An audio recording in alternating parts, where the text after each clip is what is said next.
جلدی سے بات کو سمیٹ کے ختم کروں تو قرآن ان ٹاپکس کو بہت زیادہ اٹھاتا ہے، بہت زیادہ اٹھاتا ہے، اس لیے کہ وہ صرف غیر مسلموں کا مسئلہ نہیں ہے، وہ میرے اور آپ کا بھی مسئلہ ہے۔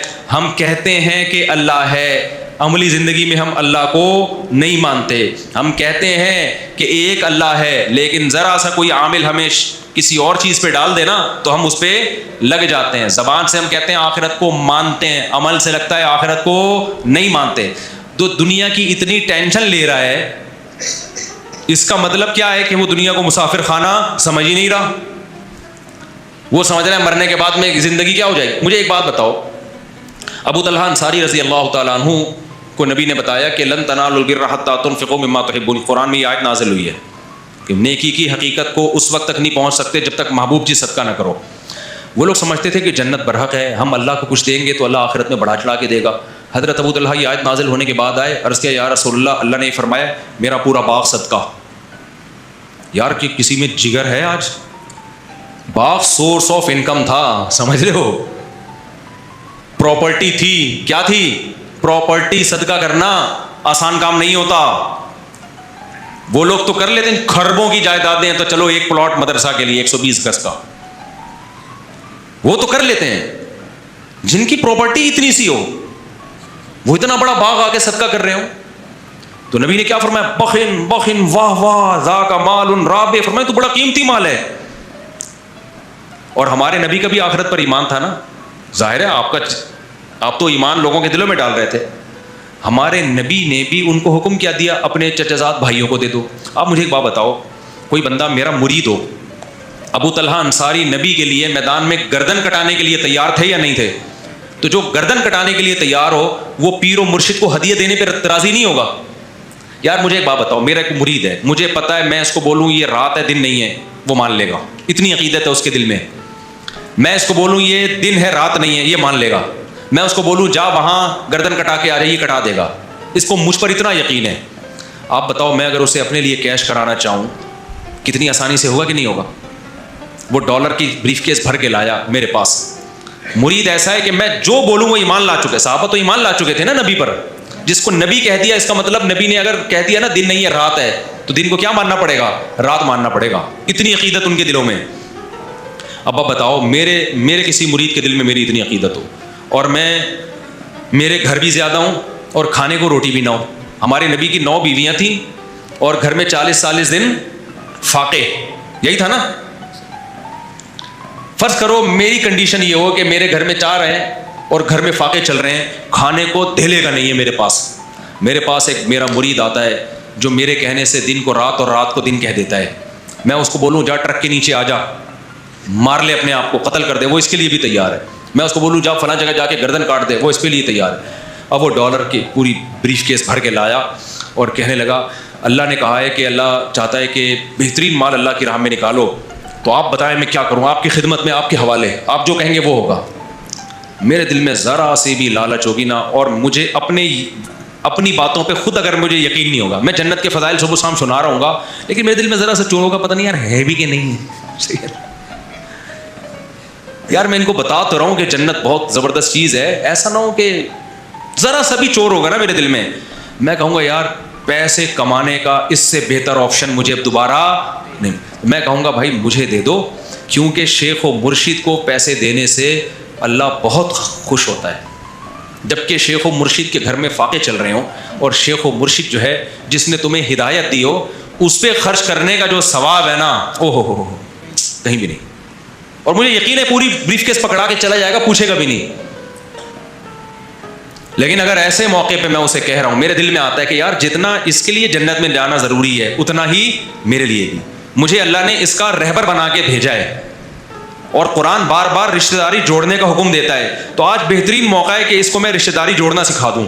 تو میں کہوں گا اپنے چچا زاد بھائیوں کو دے دو جا کے، تاکہ تمہیں پتہ چلے اسلام میں رشتوں کی کتنی ویلیو ہے۔ خدا کی قسم محمد صلی اللہ علیہ وسلم نے جو 23 سال میں انقلاب دنیا میں لے کر آئے ہیں نا، یہ سیرت تھی نبی کی، جس کو دیکھ کے صحابہ کرام نے ایسی آگ بھری ہے، ان کو یقین آ گیا کہ واقعی جنت برحق ہے۔ اس لیے کہ جو جنت کے فضائل سنا رہا ہے وہ جنت کا سب سے زیادہ مشتاق ہے، اور وہ پریکٹیکلی کر کے دکھا رہا ہے کہ مجھے اللہ کے وعدوں پر جتنا یقین ہے اتنا تمہیں نہیں ہو سکتا۔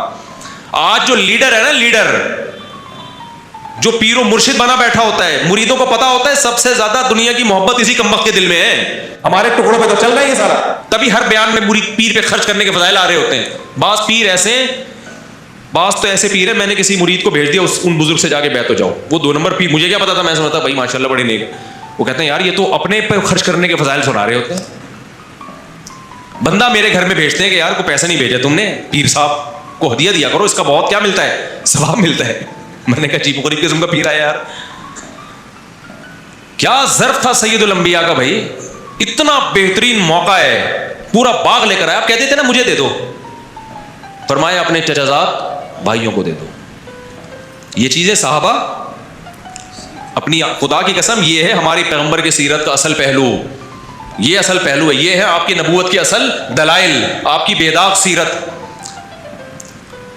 یہ ہے بے داغ سیرت. تو لیڈر جب خود قربانیاں دیتا ہے نا تو پھر قوم بھی قربانیاں دینے کے لیے تیار ہوتی ہے. قوم دیکھ لیتی ہے کہ لیڈر جب اپنا مسئلہ ہوتا ہے تو مسئلے ہی چینج ہو جاتے ہیں, دوسرے کا مسئلہ ہو تو الگ ہی حساب کتاب ہوتا ہے. تو پھر کون کو, آج کل کے لیڈروں میں یہی تو ہے, آج کل کے جو ہمارے جو جس قسم کے ڈیزائن والے لیڈر چل رہے ہیں ان میں کیا ہے, قربانی نہیں ہے بھائی, قربانی نہیں ہے.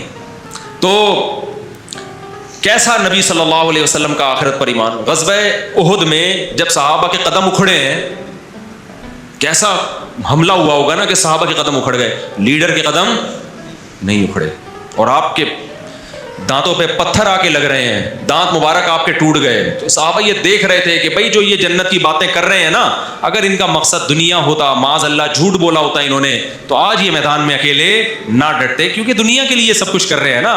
تو پھر دنیا ہی جب جا رہی ہے بھائی, قتل ہی ہو رہے ہیں, تو پھر کیا فائدہ. اور یہی حکمت تھی ہمارے نبی صلی اللہ علیہ وسلم نے غربت کو اختیار کیا. اگر آپ دولت کو اختیار کر لیتے وہ بھی جائز تھا, سلیمان علیہ السلام کے پاس دولت نہیں تھی کیا, ہمارے نبی نے غربت کو اس لیے اختیار کیا کہ آپ آخری نبی ہیں. آخری نبی نے اپنی طرف اعتراضات کی جو انگلیاں تھیں نا جو آپ کی طرف اٹھ سکتی تھیں, ان تمام اٹھنے والی انگلیوں کا راستہ بند کر دیا. ایسی سیرت کے کوئی اعتراض کر ہی نہ سکے آپ کے اوپر کسی بھی طرح سے, ورنہ آپ دولت بھی تو رکھ سکتے تھے, اللہ نے اختیار دیا تھا آپ کو, اور جائز بھی تھا. صحابہ کرام نے دولت نہیں رکھی, دولت بری چیز ہوتی تو ہمارے نبی صحابہ کو رکھنے دیتے, خود نہیں رکھی. فرمایا فاقوں میں ہی رہوں گا میں, تاکہ کوئی انگلی نہ اٹھا سکے کہ یہ سارا معاذ اللہ آپ نے سیٹ اپ بنایا تھا دنیا کمانے کے لیے. نہ نہ نہ بھائی, ہمارے نبی کی سیرت سے پتہ چلتا ہے اس میں دنیا کی محبت کا کوئی دخل نہیں ہے. ایک اور میں مثال دے کے, ابھی اذان کا ٹائم ہو رہا ہے, میں جلدی سے مثال دے دوں. آپ مجھے بتاؤ, میں اگر کہیں پڑا ہوا ہوں غربت میں, میرے مریدین آئیں اور دیکھیں کہ استاد جی کو تو ہم سمجھتے تھے لینڈ کروزر میں گھوم رہے ہیں, میں سمجھتے تھے ریوو میں گھوم رہے ہیں, اور یہ آج استاد جی کے گھر میں آئے تو نہ بیٹھنے کے لیے صوفہ, نہ چارپائی, کھجور کی چٹائی پہ استاد محترم بنیان پہن کے لیٹے ہوئے ہیں, اور استاد جی کے جسم پہ اتنے نشانات, پیر و مرشد کے جسم پہ. تو میرا کوئی مرید آئے اور کہے ہائے استاد جی آپ کی یہ حالت, تو میں کیا کہوں گا, بہترین موقع ملا ہے, مرید بھی کروڑ پتی ہو. میں کہوں گا یار میرا اسٹائل یہ ہوگا, کیا کریں یار, بس اصل میں بس اسی میں خوش ہیں, اللہ نے دیا ہوا ہے, کیا کہ لوگوں کے سامنے بات تو نہیں پھیلائیں گے نا. مانگنے کا پھر یہ اسٹائل ہوگا نا کہ یار اب آپ دیکھو, اب میں کیا, میں بھیک مانگوں, بس ہے جو ہے مجبور ہے. تو وہ لے گڈی نکال کے دے گا, اچھا مجھے تو پتہ چل گیا, یہ رکھیں آپ, یہی ہوگا نا. ہمارے نبی کے ساتھ ایسا نہیں ہوا. حضرت عمر نے جب نبی کو دیکھا کہ گھر میں تو کچھ بھی نہیں ہے, تو ہمارے نبی کہہ سکتے تھے کہ عمر میں لوگوں کو اپنی حالت کیا بتاؤں بھائی, کچھ بھی نہیں ہے, مجبوری میں اب گزارا کر رہے ہیں, میں لوگوں کو منع کرتا ہوں بھیک نہ مانگو, لوگوں کے سے ہاتھ نہ پھیلاؤ, اللہ سے مانگو. تو میں اب کیا, میں بھی تو اللہ سے مانگوں گا. تو حضرت عمر جاتے, ابو بکر عثمان کو لے کے آتے, بھائی اب تعاون کریں. نبی نے کیا فرمایا, فرمایا عمر میں تو تجھے بڑا عقل مند سمجھتا تھا, ہے بھائی تو میری حالت پہ ترس کھا رہا ہے, کیا تجھے پتہ نہیں ہے دنیا مسافر خانہ ہے, یعنی اب تک میری تربیت سے اتنا بھی تو متاثر نہیں ہوئے ہیں بھائی. ایک بات کب سے سمجھا رہا ہوں, مسافر خانہ ہے, مر کے یہاں سے جانا ہے, تو عمر تجھ میں تو مجھے پہ ترس کیوں آ رہا ہے, آخرت ہے بھائی ہمارے لیے. اگر یہ سوچ کے ترس کھاتا ہے کہ کتنی آزمائشیں نبی پر آئیں گی, سمجھ میں آتا ہے بھائی, اس پہ کہ میرے پاس پیسہ نہیں ہے, اس پہ تم مجھ پہ ترس کھا رہے ہو. عمر تجھ سے یہ توقع نہیں تھی. یہ اس کی علامت ہے کہ بھائی جو پیغام لے کر آئے ہیں نا اس پہ قائم ہے. سمجھتے نہیں ہو بات کو, جب نہیں پڑھو گے رات کو تو نہیں سمجھو گے. اللہ تعالیٰ عمل کی توفیق عطا.